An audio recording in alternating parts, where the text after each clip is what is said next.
আমি না শ্রেষ্ঠ নবী? তো আমি এই আমলনামা নিয়ে কেমনে মালিকরে দেখাবো? আমি কেমনে দেখাবো যে আল্লাহ আয় মাওলা এটা আমি শ্রেষ্ঠ নবীর শ্রেষ্ঠ উম্মতের আমলনামা, এটা কিভাবে দেখাবো? এজন্য আমরা এই কিতাবে পড়ছি উর্দুতে যে নবী তখন বলবে, উম্মত তুমি আমার এত বড় বেইজ্জতি কেমনে করলা? আজ হাসরের ময়দানে তুমি আমার উঁচা মাথা ছোট করে দিলা উম্মত। আমি তো এমনটা আশা করি নাই, আমি তো এমনটা আশা করি নাই। আমি তো 23টা বছর কোনোদিন ঠিক মতো খাই নাই, ঘুমাই নাই।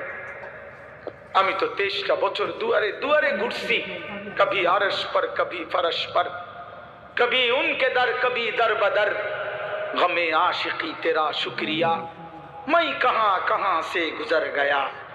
কই থেকে কই ছুটছি, কখনো হাটে, কখনো ঘাটে, কখনো মাঠে, কখনো বাজারে, কখনো একজনকে, কখনো 10 জনকে ধাক্কা দিছে। উটের পচা নারী বুড়ি আমার পিঠে চাপায় দিছে।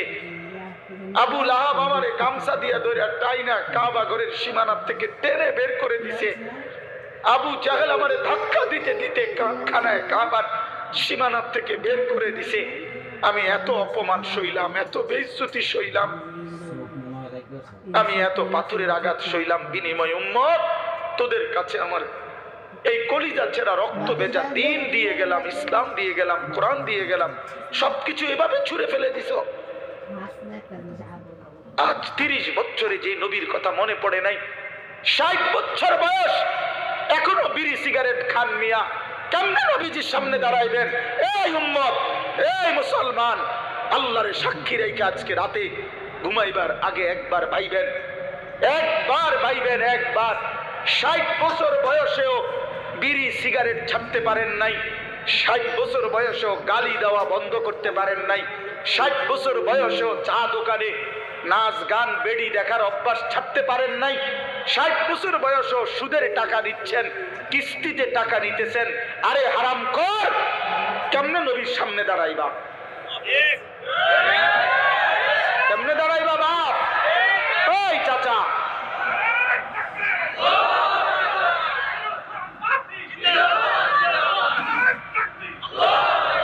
কেমনে দাঁড়াইবা বাপ? কেমনে দাঁড়াইবা চাচা? কেমনে দাঁড়াইবেন? কি মনে করছেন সুপারিশ? হাসরের ময়দানে নবীর সুপারিশ কি মামুর বাড়ি নাকি? এটা সাহাবন মনে করছেন আপনি? হ্যাঁ, আপনি কি ভাবছেন এটা? আপনি বিড়ি খাইতে খাইতে বেহেশতে যাবেন গা? হ্যাঁ, আপনি সুদ খাইতে খাইতে বেহেশতে যাবেন গা? আপনি কিস্তি উড়াইতে উড়াইতে বেহেশতে যাবেন গা? খামখেয়ালি মনে করছেন এটা? আখেরাত খামখেয়ালি?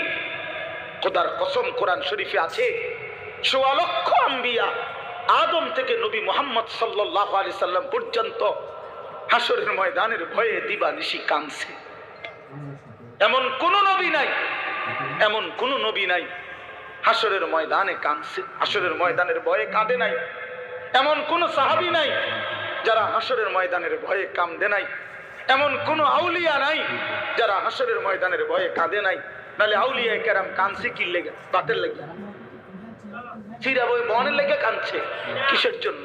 আল্লাহ হাসরের ময়দানে মাফ করে দিয়েন, আখেরাতে মাফ করে দিয়েন, কবরের আযাব মাফ করে দিয়েন, এই জন্য কাঁদে নাই। তো ওনারা কাঁদলেন কেন? ওনারা কাঁদলেন কেন? 24 ঘন্টা নেক আমল করার পরেও 5 ওয়াক্ত নামাজ পড়লেন, হালাল হারাম বাইসা চললেন, বউ বাচ্চারে পর্দা পুশিদায় রাখলেন, এত কিছুর পরেও সমস্ত আম্বিয়া কেন কাঁদলেন? সমস্ত সাহাবা কেন কাঁদলেন? সমস্ত আউলিয়ায়ে বুজুর্গানে দ্বীন কেন কাঁদেন? কেন কাঁদেন আপনি বুঝেন না? হাসরের ময়দান খামখেয়ালি? কথা বলেন না কেন? ওনারা কাঁদে আমল করার পরে, আর এবড়া সাদওয়ানে বইয়া বইয়া গপ মারে, এবড়া লম্বা লম্বা কথা কয় সাদওয়ানে, অমুকের ইমান নাই, তমুকের আকীদা বালা নাই, অমুকের। আরে বাপরে, সাদওয়ানে বইয়া বিড়ি খাইতে খাইতে কয় ভালো মানুষ তো নাই করতে না। চাচা, ভালো মানুষ থাকবো করতে? ভালো মানুষের শেষ ব্যক্তি তো আমনে, পৃথিবীর সর্বশেষ ভালো ব্যক্তি তো আমনে। এই বিড়ি খাই না কাকু, আমনেই শেষ ভালো। এই আমনে আরি যে বেটার কাছে বিড়ির গন্ধে কাছে যাওয়া যায় না, আমনে পৃথিবীর সর্বশেষ ভালো ব্যক্তি। কোন কারণে পৃথিবীতে আমনে যদি মরে যান তো কিয়ামত সাথে সাথে ইসরাফিল ফু দিয়া, কারণ এরপরে আর ভালো মানুষ আসবে কই? এবারেই তো সাদওয়ানে বইয়ে সিদ্ধান্ত দিয়ে দিছে ভালো মানুষ তো নাই।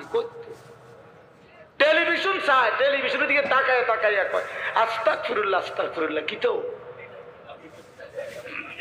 কি শুরু হলো দেশটার মধ্যে?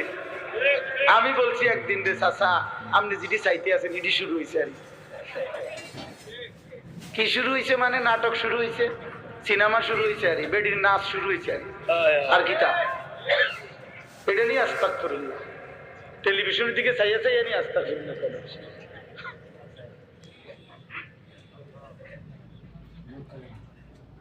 আস্তাগফিরুল্লাহ আস্তাগফিরুল্লাহ। কথা শেষ। আমার বলার উদ্দেশ্য হলো আমি আপনাদের কাছে এতটুকুই বুঝাইতে চাইছি। আমার বাপ আপনাদের সামনে আমার মজার মূল বক্তব্য এটাই, ভাবতে শিখেন। কবর ভুলে গেলে হবে না, পাশ কাটলে হবে না। আপনি পাশ কাটতে যাইতে পারতেন না, এনে যাইতে হবে এটার ভিতরে, ঠিক কিনা বলেন না? আরে নওজোয়ান বলো না। তাইলে বন্ধু আমার বাপ, তুমি যেমন পড়ালেখা করছো আমিও পড়ালেখা করছি। আমি জেনারেল লাইনেও পূর্ণ পড়ছি, মাদ্রাসার লাইনেও পুরো পড়ালেখা করছি। এজন্য বন্ধু আমি সায়েন্স পড়ছি, আমি কুমিল্লা ভিক্টোরিয়া কলেজ থেকে মাস্টার্স পাস করছি, আমি বিজ্ঞান বিভাগ থেকে এসএসসি পাস করছি দাখিল।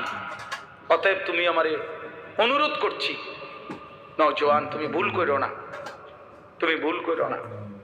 শুধু বাদ মাসের হিসাব মিলাইলে হতো না, শুধু একটা চাকরি, একটা ব্যবসা, একটা বিয়া, একটা বিল্ডিং, একটা বিদেশ, বন্ধু আমার একটা মোটরসাইকেল, এতটুকুর হিসাব মিলাইলে হবে না দোস্ত। আমরা মুসলমান, আমাদের আখিরাত আছে, আমাদের কবর আছে। আর আপনারা যারা বাবা আছেন, অভিভাবক, আপনাদের কাছে অনুরোধ, আপনি এই সংসারের দিকে তাকাইয়া দেখছেন, বিল্ডিং করছেন, সোফা বানাইছেন, খাট বানাইছেন, আমার বাপ এতটুকু হিসাব মিলাইয়া মুসলমান কবরে গেলে হবে না। আমার জিফুতের লাগিয়া খাটতু সংসারে সব করে দিয়ে আইছি। কি করে দিয়ে আসছি? এই সোফা টোফা এডি 20 বছর পরে দেখবেন আমনে আইলে কিচ্ছু নাই। 20 বছরের মাথাত কবর থেকে আইসা যদি দেখেন আমনের বানানো ফার্নিচার, একটা বদনাও, একটা লোডা ঘরের মধ্যে নাই, সব ফালাই দিছে। এগুলো আর চলে না। জিঙ্গাইলে কইব দাদা ঠিক আছে আপনি বানাইছেন যত্ন করে, কিন্তু ওই মডেল এগুলো এখন আর চলে না, এগুলো আমরা ফেলে দিছি। আরো 5-7 বছর আগে যদি আপনি আইবেন জানতাম কবর থেকে, তাহলে না ওই টাঙ্গায় রাখতাম। কথা বুঝছেন? আসলে কি ফেলে দিবে? আল্লাহর কথা বলতে পারা এটাই সৌভাগ্য। কম হোক বেশি হোক, অল্প জনের সামনে